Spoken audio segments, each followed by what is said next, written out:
Hi అండి. ఓం నమో వెంకటేశాయ. జై Chinnamasta. Welcome to కర్మ విపర్యాస ఛానల్.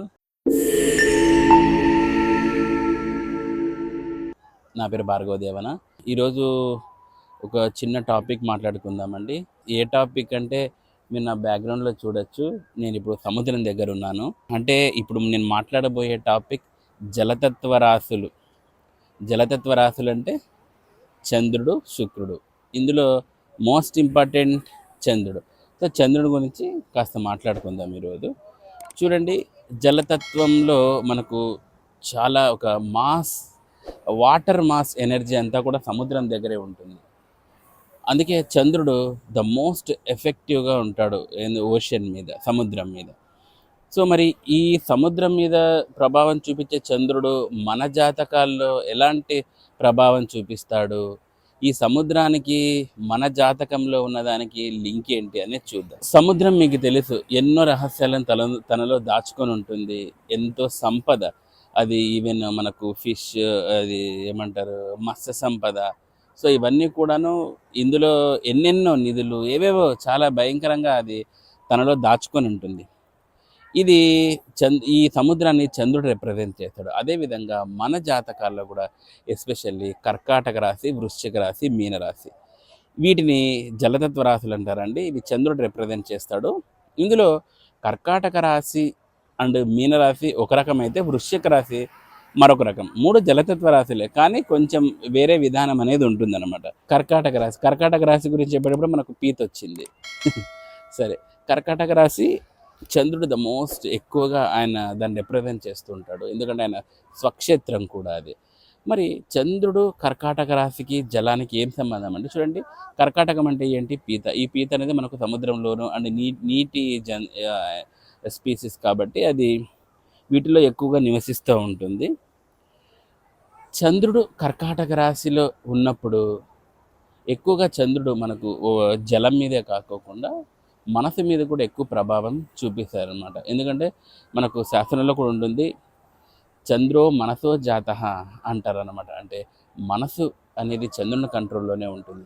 ఏ విధంగా అయితే సముద్రము ఇంత సంపదను, ఎన్నో గుప్త రహస్యాలను అవన్నీ తనలో ఎలా స్టోర్ చేసుకొని ఉంటుందో, చంద్రుడు కారకత్వం వహించే ఈ రాశులు కూడాను తమలో ఎంతో ఇన్ఫర్మేషన్ని దాచుకొని ఉంటాయి. Information in the sense not only మనం డేటా అనొచ్చు, అంటే తమ కష్ట సుఖాలను అన్నీ కొని, అంటే ఎక్కువగా వాళ్ళు పబ్లిక్ అవ్వకోకుండా ఏదైనా బాధలు వచ్చినా వాళ్ళలోనే వాళ్ళు బాధపడము, ఇలా ఎక్కువ చేయడము, చాలా కొన్ని సందర్భాల్లో చాలా రిజర్వ్డ్గా ఉండడము, ఇదంతా కూడాను మనకు ఈ జలతత్వ రాశుల్ని పరిశీలన చేస్తే అర్థమవుతుంది. పైగా ఇందాక నేను చెప్పాను, సముద్రం అనేది ఎన్నో రహస్యాలను దాచుకొని ఉంటుంది. అదేవిధంగా వీళ్ళు కూడా ఎంతటి సమ్ టైమ్స్ వాళ్ళకి ఎంతటి బాధలు ఇట్లాంటివి కలగకుండా వాళ్ళని దాచుకునే తత్వాన్ని వాళ్ళు కలిగి ఉంటారు. చంద్రుడి గురించి ఇంకా చెప్పుకోవాల్సి వస్తే, చంద్రుడు 3 రకాలుగా: అర్ధపాపి, పూర్ణపాపి, పూర్ణశుభుడు, ఇలా కూడా ఉంటాయన్నమాట. ఈరోజు చంద్రుడు కర్కాటక రాశి గురించి, జలతత్వం గురించి చెప్తారండి. ఇక్కడ అన్ని జలచరాలే తిరుగుతున్నాయి, పీతలు గట్రా అవన్నీను. సో పూర్ణ రాశి గురించి, అంటే పూర్ణ శుభత్వం గురించి చెప్పాలంటే, అర్ధ పాపత్వంలో ఉన్న చంద్రుడు మనకు బుధ సమానతుడు అవుతాడు అనమాట. పూర్ణ పాపత్వంలో ఉన్న శుభుడు పాదశుభుడు అవుతాడు. అదేవిధంగా పూర్ణ శుభత్వంలో ఉన్న చంద్రుడు మనకు గురు సమానుడు అవుతారు. ఇలా చంద్రునిలో కూడా మనకు డిఫరెంట్ వేరియేషన్స్ అనేది మనం చెక్ చేసుకోవచ్చు. ఇవన్నీ కూడా మనం జాతకాన్ని పరిశీలన చేసిన తర్వాత అందులో చంద్రుడి యొక్క పొజిషన్ చూసుకొని మనం చెప్పాల్సి ఉంటుంది. దీన్ని బట్టి మనకి ఏమర్థమవుతుందంటే, చంద్రుడు ఒక వెన్నలాంటి స్ట్రక్చర్ అనమాట. అంటే ముట్టుకున్నా కూడా అది కొంచెం మసిలాగా కందుతుందన్నమాట. అట్లాంటి నేచరు ఈ చంద్ర రాశులకు, అంటే ఈ జలతత్వ రాశులకు కూడా అదే విధంగా ఉంటుంది.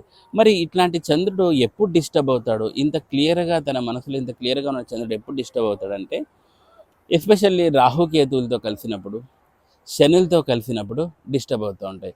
ఈ డిస్టర్బెన్సెస్ ఎక్కువగా కలిగేది, నేను ఇందాక ఏం చెప్పాను, రాశులలో మీకు కర్కాటక రాశి తర్వాత మీనరాశి కాకుండా వృశ్చిక రాశిని కాసేపు వేరే డిఫరెంట్ అండి అని చెప్పాను. ఆ వృశ్చిక రాశికి వచ్చిన ఎఫెక్టే ఇదంతా అనమాట. కర్కాటక రాశి మీనరాశిలో ఉన్నప్పుడు రాహుకేతుల ప్రభావము లేదా పాపగ్రహం శనితోటి కూడినప్పుడు ఒక రకమైన రిజల్ట్ ఉంటే, మనకు వృశ్చిక రాశిలో ఉన్న చంద్రుడితో రాహువు కేతువు లేదా శని కలిసినప్పుడు ఇంకొక రకమైన తేడా అనేది ఉంటుంది. సో ఎప్పుడైతే ఇంత క్లియర్గా ఉన్న ఈ గ్రహము పాపార్గలం చెందినప్పుడు రిజల్ట్స్ని తేడా కొడుతుంది. అందుకే చూడండి చాలామంది ఈ సూసైడల్ టెండెన్సీస్ కానీ, లేదంటే పిచ్చి వాళ్ళు కానీ, మెంటల్లీ డిస్టర్బ్డ్ పీపుల్ వీళ్ళంతా కూడాను చంద్రకారకత్వం ఎక్కువగా ఉంటుందన్నమాట. సో ఈ చంద్రుణ్ణి మనము మంచిగా చేసుకోవాలి అంటే కొన్ని రకాల పరిహారాలనే చేసుకోవాల్సి ఉంటుంది. మరి చంద్ర పరిహారాలు కొన్ని డిస్కస్ చేద్దాం. చంద్ర పరిహారాల్లో ముఖ్యంగా మనకు పరమశివునికి నీటితో అభిషేకం. చాలామంది అభిషేకం అంటేనే పాలు ఏవేవో అవన్నీ తీసుకువెళ్తుంటారు. అంటే ఓకే, ఇట్స్ గుడ్. బట్ పరమశివునికి నీటితో అభిషేకం, జలంతో అభిషేకం చేయడం ద్వారా మంచి ఫలితాలు ఉంటాయి. జలం ఎందుకంటే చూడండి, పరమశివుని తల మీద మనకు చంద్రుని పెట్టుకొని ఉంటాడు.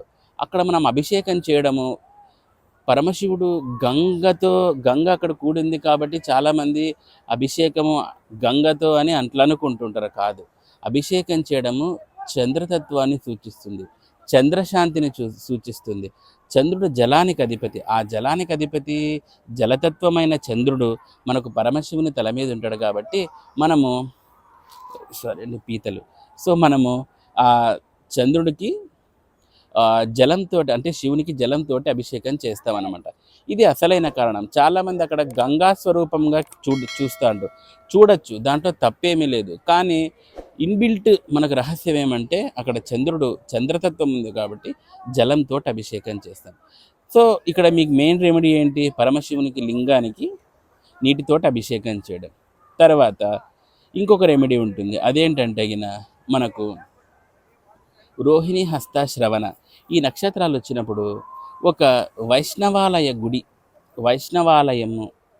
వైష్ణవాలయంలోని పూజారిని మనము ఇంటికి పిలిచి ఆయనకు 6 మూరల శ్వేత వస్త్రం అంటే వైట్ కలర్ క్లాత్లో 6 గుప్పెళ్ళు కావచ్చు, 6 దోసిళ్ళు కావచ్చు, ఏదైనా కానీ 6 నంబర్ కౌంట్తో ఆయనకు బియ్యము, 6 రకాల అంటే 6 ఏమంటారు పాల ప్యాకెట్లు, ఇప్పుడు పాలంటే మనం పోయలేం కాబట్టి పాల ప్యాకెట్లు, ఇలాంటివి మనము చిన్న వెండి కుంచాలు ఇవన్నీ కూడా ఆయనకు డొనేట్ చేయడం ద్వారా ఎప్పుడు నేను చెప్పిన నక్షత్రాల్లో సాయంత్రం 7 గంటల నుంచి 7:30 మధ్య ఇంటికి పిలిచి ఆయన చేత నవగ్రహ శాంతి చేపించి, ఎస్పెషల్లీ చంద్రుడు బాగలేని వాళ్ళు ఇలాంటి శనిలగ్న జాతకులు కూడా ఈ శాంతి పరిహారాలు చేయించి ఆయనకి ఇవన్నీ డొనేట్ చేసి రాత్రి 9 గంటల లోపల ఇంటికి సాగనంపాలన్నమాట. ఇలా చేయడం ద్వారా చాలా మంచి ఫలితాలు అనేవి చంద్రుని పరంగా ఉంటాయి. అట్ ది సేమ్ టైం మనకు ఇవన్నీ కూడా నేను సాత్వికంగా చెప్పానండి.